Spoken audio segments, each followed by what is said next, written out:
Hey guys, it's Phoenix. Don't be afraid, I have everything under control.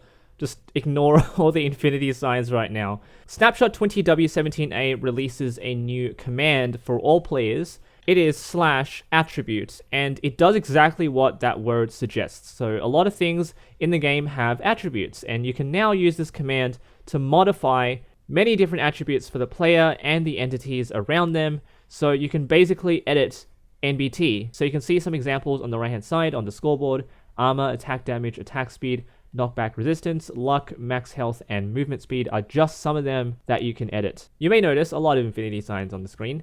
You can also see a lot of hearts and a lot of armor. You might think that I'm just wearing something, but I'm not. I have armor protection, but I'm not wearing anything. So originally, if you wanted to achieve this sort of setup, you had to give the player some sort of item to modify the values. You don't need to do that anymore. Let's apply some of this stuff. So I'm going to summon a creeper right here. Explode. Hardly any damage done. The player is essentially invincible at this point. You don't need to apply any items. You don't need to give them any effects. I have saturation just so I can heal up, because there is no attribute for healing. There could be, but there isn't. So the player is virtually invincible in this state. The movement speed does say it's set to infinity, but I've disabled it because we all know what happens when the player moves at infinity speed. Look at that. Just got a mending fishing rod. This is ridiculous. I will talk about how I'm able to do all of this in a moment. I want to test this out again. Right, what am I needing at this time? Looting 2, blast protection 4, fortune 2. This is ridiculous. I'm glad luck is one of them. I don't need that luck effect, but I'm able to achieve so much. What am I going to get now? Sharpness 3, Riptide 2. This is insane. You can see I've also modified my attack damage and attack speed, so without any waiting time, I'm able to one-shot all these husks with no effects and no weapons. This is how movement speed works. So you can see you can actually modify movement speed with an attribute modifier. It does also record your speed too. It's very similar to an effect. But there is the grand reveal.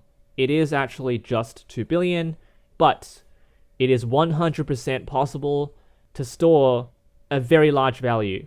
There is no limit right now. Watch this. So here's the command, attribute at S. Let's just do movement speed for this. And because this is a double value, you can put that in. This is the double value that would theoretically give you an infinite value if you actually put this in. I've made a lot of videos about that, but you can actually do this. So look at that.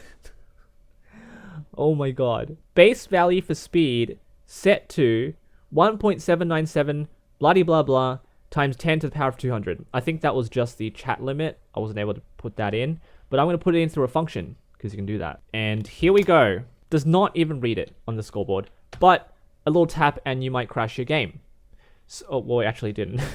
When I tried it during testing, it did crash my game, but that is infinite speed. I made a video about this, but I just wanted to demonstrate that you can now use /attribute to more easily achieve these values and test it out yourself. So this is a new command from 20W17A. I'll leave all the links in the description of this video if you want to test all of this out.